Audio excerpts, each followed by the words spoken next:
Salam sejahtera bagi kita semua. Video ini adalah tugas perkuliahan salah satu topik dalam mata kuliah Teologi Sistematika yang sudah kami pelajari bersama Bapak dosen pengampu Dr. Baginda Sitompul MPDK. Untuk itu, saya Yohana Febrianti Saragi, NIM 250101058, Prodi Pendidikan Agama Kristen, mahasiswa IAKN Tarutung, akan mempresentasikan topik tentang Kristologi. Kristologi adalah cabang teologi sistematika yang mempelajari pribadi dan karya Yesus Kristus. Dalam tradisi iman Kristen, Kristologi menjadi pusat teologi, karena seluruh rencana keselamatan Allah berpuncak pada pribadi dan karya Kristus. Pertanyaan yang paling mendasar dalam Kristologi adalah pertanyaan yang diajukan Yesus sendiri, yang terdapat dalam Matius 16 ayat 15, yaitu, "Tetapi apa katamu, siapakah aku ini?" Jawaban terhadap pertanyaan ini menentukan pemahaman seseorang tentang keselamatan, gereja, dan hubungan manusia dengan Allah. Siapakah Yesus Kristus? Kesaksian Perjanjian Baru tentang identitas Kristus. Perjanjian Baru menyaksikan bahwa Yesus Kristus memiliki identitas yang unik. Ia sepenuhnya manusia dan sekaligus sepenuhnya Allah. Yesus sebagai manusia sejati. Alkitab menegaskan kemanusiaan Yesus secara nyata. Terdapat dalam Galatia 4 ayat 4, ia lahir dari seorang perempuan, yaitu adalah Maria. Dan terdapat juga dalam Lukas 2 ayat 52, ia bertumbuh secara manusiawi. Dan juga terdapat dalam Matius 4 ayat 2, ia mengalami lapar, sama seperti kita manusia. Dan terdapat juga dalam Yohanes 4 ayat 6, ia merasa letih. Dan Ibrani 2 ayat 14, ia mengalami penderitaan dan kematian. Dari situ kita tahu bahwa Yesus Kristus itu sama seperti kita. Dia adalah manusia, dia juga bisa merasakan lapar, dia juga bisa merasakan letih, dia juga bisa merasakan penderitaan sama seperti kita alami. Kemanusiaan Kristus sangat penting karena keselamatan manusia hanya mungkin jika Sang Penebus benar-benar mengambil natur manusia. Itulah terdapat dalam Ibrani 2 ayat 17 menyatakan, ia harus disamakan dengan saudara-saudaranya dalam segala hal. Ini menunjukkan bahwa Yesus sungguh-sungguh masuk dalam realitas eksistensi manusia. Yesus sebagai Allah sejati. Selain sebagai manusia, Perjanjian Baru juga menegaskan keilahian Kristus. Beberapa teks utama terdapat dalam Yohanes 1 ayat 1. Pada mulanya adalah Firman. Firman itu bersama-sama dengan Allah, dan Firman itu adalah Allah. Dan terdapat juga dalam Yohanes 20 ayat 28. Thomas menyebut Yesus, "Ya Tuhan Allahku dan Allahku." Kolose 2 ayat 9 juga mengatakan, sebab dalam dialah berdiam secara jasmania seluruh kepenuhan kealahan. Dengan demikian, Yesus bukan hanya seorang nabi atau guru moral, tetapi yang menjelma menjadi manusia. Yang C, gelar-gelar kristologis. Dalam Perjanjian Baru, identitas Kristus dijelaskan melalui berbagai gelar teologis. Yang pertama itu adalah Mesias atau Kristus, yang berarti yang diurapi. Yang kedua adalah anak Allah, menunjukkan relasi unik dengan Bapa. Yang ketiga adalah anak manusia, menunjukkan pada figur ekskatologis dalam Daniel 7.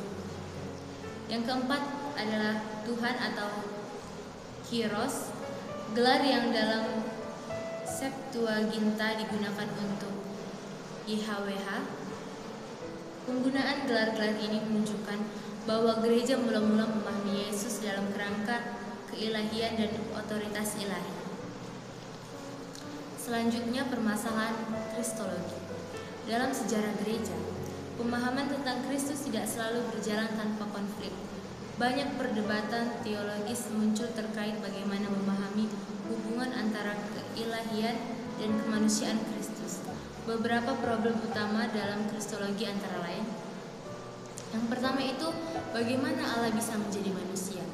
Pasti banyak sekali pertanyaan seperti itu.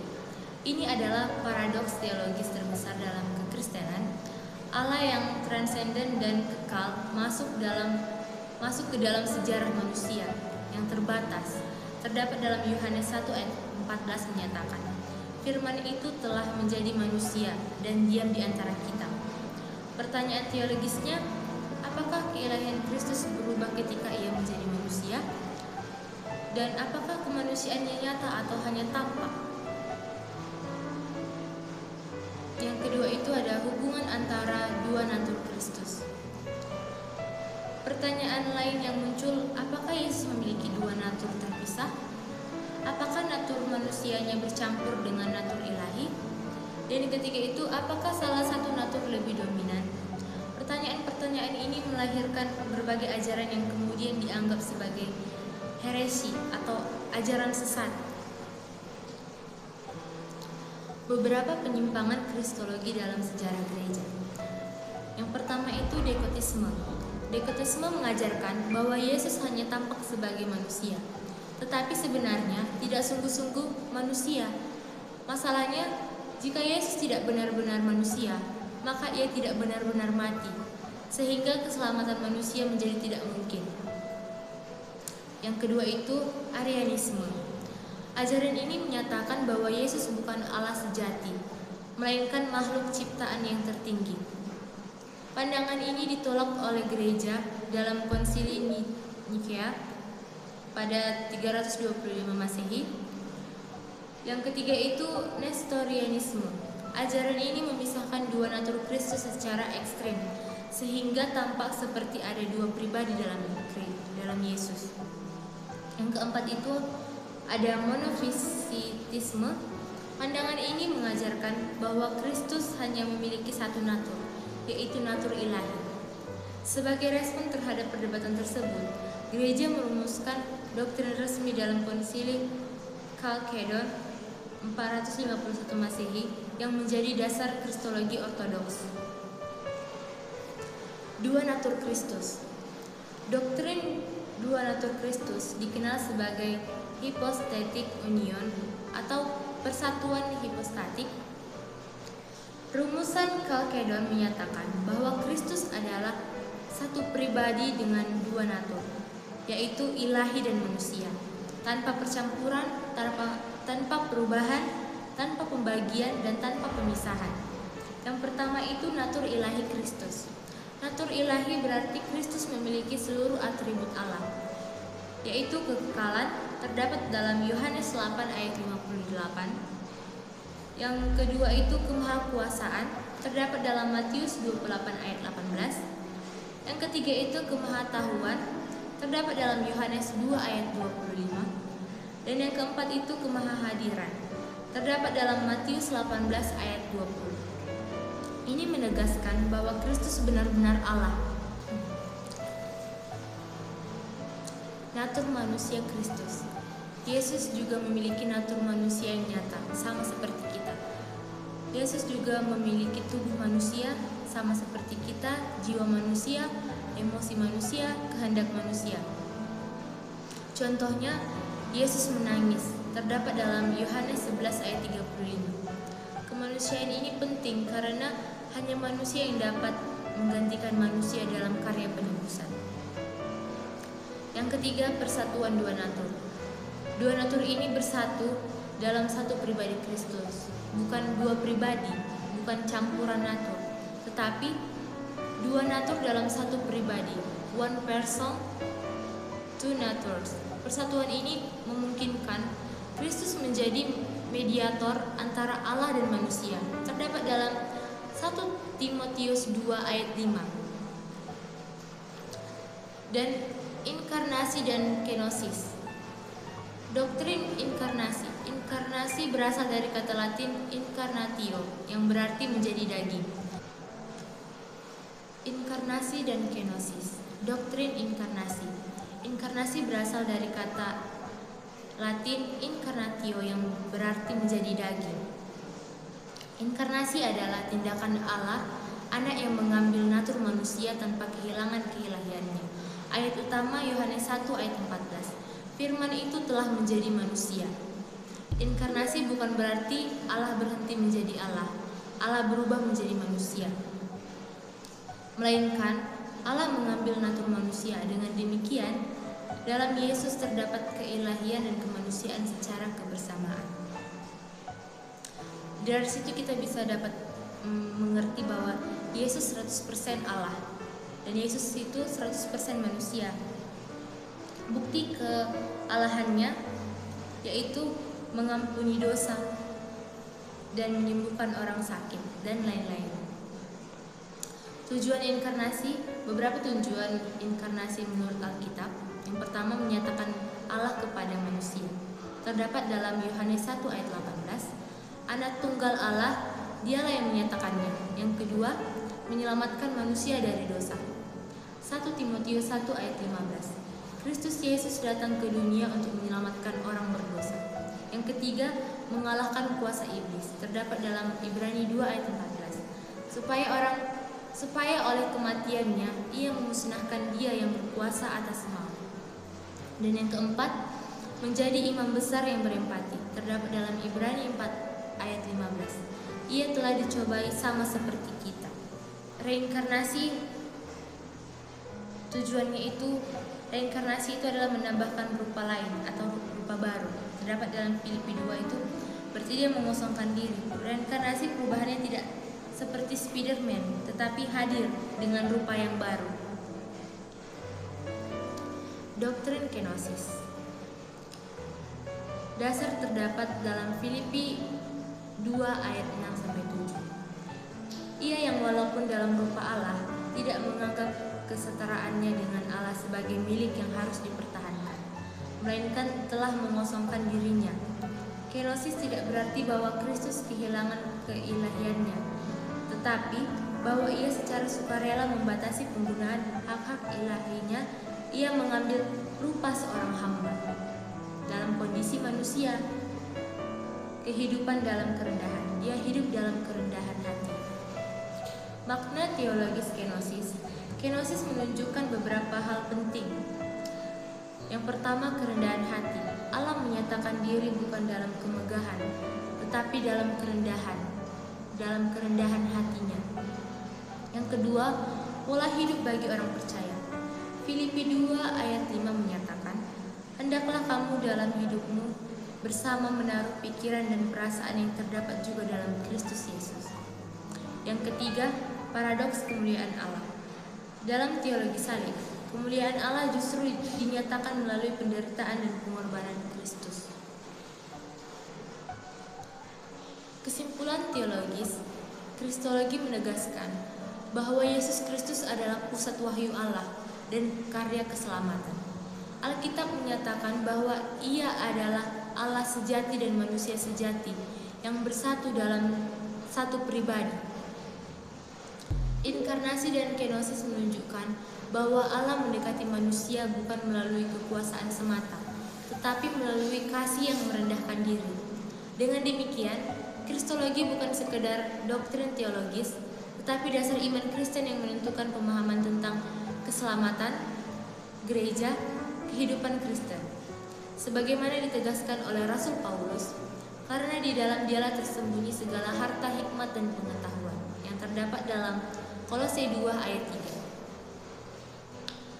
Selanjutnya, 3 jabatan Kristus.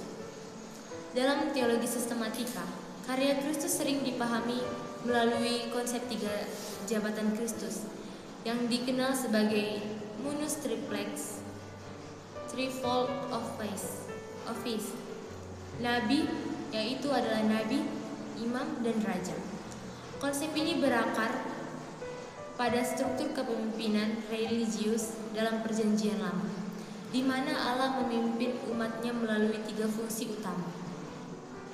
Nabi yang menyampaikan firman Allah, imam yang menjadi perantara antara Allah dan manusia, serta raja yang memerintah umat Allah. Dalam Perjanjian Baru, ketiga fungsi tersebut mencapai kepenuhannya dalam pribadi Yesus Kristus. Ia bukan sekedar menjalankan salah satu jabatan tersebut, tetapi menggenapi ketiganya secara sempurna. Yang pertama, Kristus sebagai Nabi. Dalam Perjanjian Lama, Nabi adalah orang yang dipanggil Allah untuk menyampaikan firman-Nya kepada umat-Nya. Nabi berfungsi sebagai mediator wahyu, yaitu menyatakan kehendak Allah kepada manusia. Dasar Alkitabiah, Ulangan 18 ayat 15, menyatakan nubuat tentang Nabi yang akan datang. Seorang Nabi dari tengah-tengahmu, seperti aku, akan dibangkitkan bagimu oleh Tuhan Allahmu. Perjanjian Baru memahami nubuat ini sebagai referensi kepada Kristus, yaitu Kisah Para Rasul 3 ayat 22. Yesus menjalankan fungsi kenabiannya dengan memberitakan kerajaan Allah yang terdapat dalam Markus 1 ayat 14-15. Yang kedua, mengajar dengan otoritas ilahi yang terdapat dalam Matius 7 ayat 29. Yang ketiga, menyatakan kebenaran Allah yang terdapat dalam Yohanes 8 ayat 26. Dalam Yohanes 1 ayat 18, dalam Yohanes 1 ayat 18 ditegaskan bahwa Yesus adalah pernyataan Allah yang sempurna. Tidak seorang pun yang pernah melihat Allah, tetapi Anak Tunggal Allah, Dialah yang menyatakannya. Dengan demikian, Kristus tidak hanya membawa wahyu, tetapi Ia sendiri adalah wahyu Allah yang hidup. Yang kedua itu Kristus sebagai imam. Dalam sistem ibadah Israel, imam berfungsi sebagai perantara antara Allah dan manusia, khususnya dalam hal pengorbanan dosa. Kitab Ibrani memberikan penjelasan paling komprehensif mengenai jabatan imam Kristus. Kristus sebagai imam besar. Ibrani 4 ayat 14 menyatakan, kita mempunyai imam besar agung, yaitu Yesus anak Allah, sebagai imam besar. Kristus memiliki dua fungsi utama. Yang pertama, mempersembahkan korban bagi manusia. Yang kedua, menjadi perantara bagi umat manusia. Namun terdapat perbedaan mendasar antara imam perjanjian lama dan Kristus. Imam perjanjian lama mempersembahkan korban hewan, sedangkan Kristus mempersembahkan dirinya sendiri sebagai korban yang sempurna. Ibrani 9 ayat 26 menyatakan, Ia telah menyatakan dirinya satu kali saja untuk selama-lamanya, untuk menghapus dosa dan oleh korbannya. Dengan demikian, karya imam Kristus bersifat final dan sempurna. Yang ketiga, Kristus sebagai Raja. Jabatan Raja dalam perjanjian lama berkaitan dengan pemerintahan Allah atas umatnya. Raja ideal dalam tradisi Israel diharapkan berasal dari keturunan Daud. Perjanjian lama menubuatkan datangnya seorang raja mesianik yang akan memerintah selamanya. Contoh 2 Samuel 7 ayat 13 menyatakan bahwa tahta keturunan Daud akan ditegakkan untuk selama-lamanya. Perjanjian Baru melihat penggenapan nubuat ini dalam Yesus Kristus. Kerajaan Kristus, Yesus menyatakan, "Kerajaanku bukan dari dunia ini." Yohanes 18 ayat 36. Kerajaan Kristus bersifat rohani, eskatologis, universal. Setelah kebangkitan, Kristus menerima otoritas kosmis. Matius 28 ayat 18 menyatakan, "Kepadaku telah diberikan segala kuasa di sorga dan di bumi." Dengan demikian, Kristus adalah Raja Mesianik yang memerintah atas gereja dan seluruh ciptaan. Ketidakberdosaan Kristus. Doktrin ketidakberdosaan Kristus atau sinlessness of Christ merupakan elemen fundamental dalam kristologi dan soteriologi. Tanpa ketidakberdosaan Kristus, karya penebusan tidak mungkin terjadi. Yang pertama, kesaksian Alkitab tentang ketidakberdosaan Kristus. Perjanjian Baru secara konsisten menegaskan bahwa Yesus tidak berdosa. Ibrani 4 ayat 15 mengatakan, Ia telah dicobai, hanya tidak berbuat dosa. Ayat ini menunjukkan dua hal penting, yaitu Kristus mengalami pencobaan nyata dan Kristus tetap tanpa dosa. 1 Petrus 2 ayat 22, Ia tidak berbuat dosa dan tidak ada dalam mulutnya. 2 Korintus 5 ayat 21 mengatakan, Dia yang tidak mengenal dosa telah dibuatnya menjadi dosa karena kita. Karena kita. Kesaksian ini menegaskan bahwa Kristus memiliki kesucian moral yang absolut. Yang kedua, hubungan antara ketidakberdosaan dan inkarnasi.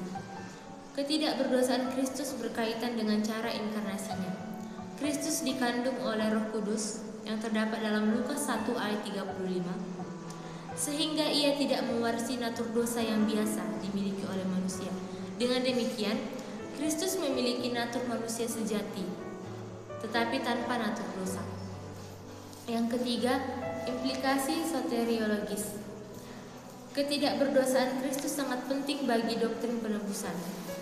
Hanya korban yang tanpa cacat yang dapat diterima oleh Allah. Konsep ini telah digambarkan dalam sistem korban perjanjian lama. Kristus disebut sebagai anak domba Allah yang menghapus dosa dunia. Terdapat dalam Yohanes 1 ayat 29. Karena Kristus tanpa dosa, ia dapat menjadi pengganti manusia berdosa. Selanjutnya, karya Kristus. Dalam teologi sistematika, karya Kristus biasanya dipahami dalam kerangka soteriologi, yaitu karya penyelamatan Allah melalui Kristus.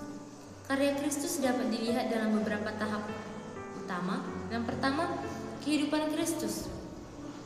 Kehidupan Kristus bukan hanya persiapan bagi penyaliban, tetapi bagian integral dari karya penebusan. Selama hidupnya, Kristus yang pertama itu menaati hukum Allah secara sempurna, menyatakan karakter Allah. Yang selanjutnya, menghadirkan kerajaan Allah. Ketaatan Kristus sering disebut sebagai ketaatan aktif atau active obedience. Yang kedua, kematian Kristus. Kematian Kristus disalib merupakan pusat karya keselamatan. Perjanjian Baru menafsirkan kematian Kristus melalui beberapa konsep teologis.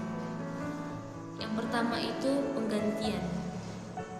Kristus mati menggantikan manusia berdosa. Terdapat dalam Yesaya 53 ayat 5 menyatakan, Dia tertikam oleh karena pemberontakan kita. Yang kedua, penebusan. Penebusan menunjuk pada pembebasan manusia dari kuasa dosa melalui pembayaran harga. Markus 10 ayat 45 menyatakan, Anak manusia datang untuk memberikan nyawanya menjadi tebusan bagi banyak orang. Yang ketiga, pendamaian. Melalui salib, hubungan antara Allah dan manusia dipulihkan.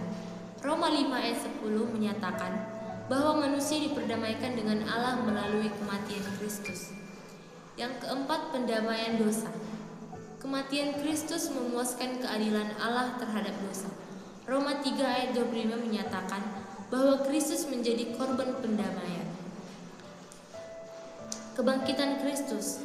Kebangkitan merupakan konfirmasi ilahi terhadap karya Kristus. Tanpa kebangkitan, kematian Kristus tidak memiliki makna penyelamatan. Terdapat dalam 1 Korintus 15 ayat 17 menyatakan, Jika Kristus tidak dibangkitkan, maka sia-sialah iman kamu. Kebangkitan menunjukkan kemenangan atas dosa, kemenangan atas maut, awal ciptaan baru. Yang selanjutnya, kenaikan Kristus. Setelah kebangkitan, Kristus naik ke sorga dan dimuliakan.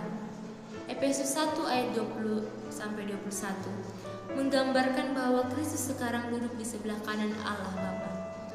Kenaikan menunjukkan pemulihan Kristus, pemerintahan Kristus atas gereja.